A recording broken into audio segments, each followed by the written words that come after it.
नमस्कार दोस्तों। आज की कहानी समय के हमें उस दौर में ले जाएगी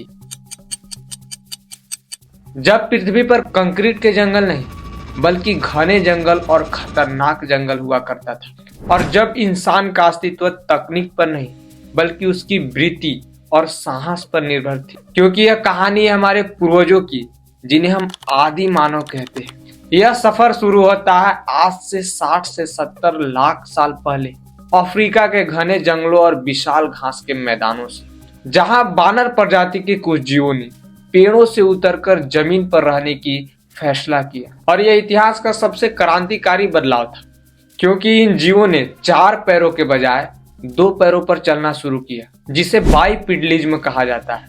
और 2 पैरों पर खड़े होने के कारण उनके हाथ आजाद हो गए, जिससे वे पत्थर उठा सकते थे और अपनी बचाव कर सकते थे। लेकिन यह बदलाव एक दिन में नहीं हुआ, बल्कि लाखों साल लग गए। और विज्ञान इसे ऑस्ट्रेलोपिथेकस के श्रेणी में रखता है, जिसका सबसे प्रसिद्ध जीवाश्म लूसी है, जो हमें बताता है कि हमारे पूर्वज कैसे दिखते थे। उस समय जीवन बेहद कठिन हुआ करता था, क्योंकि आदमी केवल शिकारी ही नहीं बल्कि वो खुद शिकार हुआ करते थे, और उन्हें बड़े मांसाहारी जानवरों से बचकर रहना पड़ता था। वो गुफाओं में पेड़ों पर सोकर अपनी रातें गुजारते थे, और वे भोजन के लिए कंदमूल, फल और मरे हुए जानवरों की मांस खाते थे। लेकिन फिर आया पाषाण काल, जिसे हम पैलियोलिथिक पीरियड कहते हैं, जब आदि मानव ने पत्थरों को तोड़कर उनसे नुकीले औजार बनाना शुरू किया। और यह तकनीक विकास की सबसे पहली सीढ़ी थी, क्योंकि होमो हेबिलिस, जिसे हैंडीमैन भी कहा जाता है, उन्होंने सबसे पहले पत्थरों का इस्तेमाल करके हड्डियों को तोड़ना और मांस काटना शुरू किया, जिससे उन्हें प्रोटीन और वसा की प्रचुर मात्रा मिली। और इसी पोषण ने मानव मस्तिष्क के विकास में सबसे बड़ी भूमिका निभाई, जिसके बाद समय का पहिया घूमा और लगभग 10 से 15 लाख साल पहले होमो इरेक्टस नामक की प्रजाति सामने आई, जिसने इतिहास की सबसे बड़ी खोज की। और वह खोज थी आग पर नियंत्रण, क्योंकि आग ने आदि मानव की दुनिया पूरी तरह बदल दी।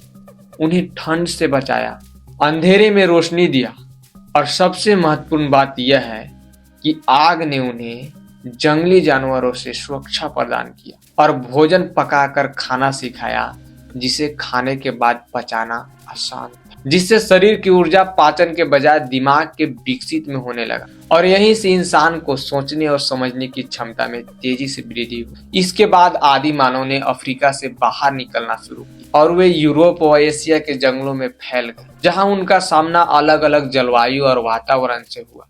जैसे यूरोप में निएंडरथल मानव विकसित हुए, जो भीषण ठंड और हिमयुग में रहने के लिए अनुकूलित थे। वे भारी शरीर और बड़ी मांसपेशियां वाले थे, और बड़े जानवर जैसे मैमथ का शिकार सामूहिक रूप से करते थे, जो यह दर्शाता है कि आदि मानव अकेले नहीं बल्कि समूहों में योजना बनाकर अपना काम करते थे। और यहीं से भाषा और संचार शुरू हुआ, क्योंकि शिकार के लिए समन्वय जरूरी था। और धीरे धीरे इशारों और आवाजों ने शब्दों का रूप ले लिया।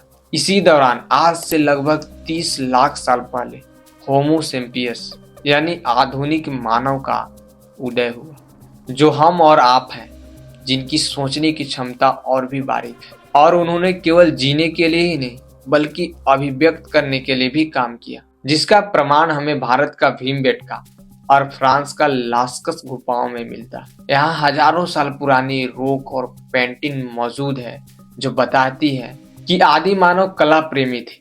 वे अपने जीवन के दृश्यों को दीवारों पर उतारते थे। लेकिन आदि मानव का जीवन अभी भी घुमंतु था। वे भोजन की तलाश में एक जगह से दूसरी जगह घूमते रहते थे।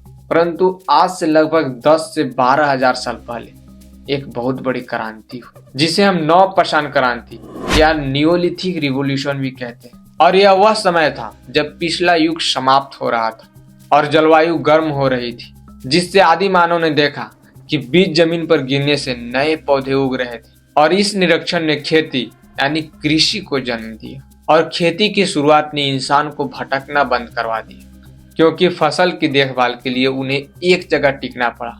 और यहीं से शुरू हुई बस्तियां। और जब वो एक जगह रहने लगे तो जानवर को भी पालने लगे, जिसमें कुत्ता इंसान का सबसे पहला साथी बना। और बाद में गाय, भेड़ और बकरी जैसे जानवर दूध और मांस की पूर्ति की। इसी अस्थायी जीवन ने कुम्हारी यानी मिट्टी के बर्तन बनाने वाले कला को जन्म दिया।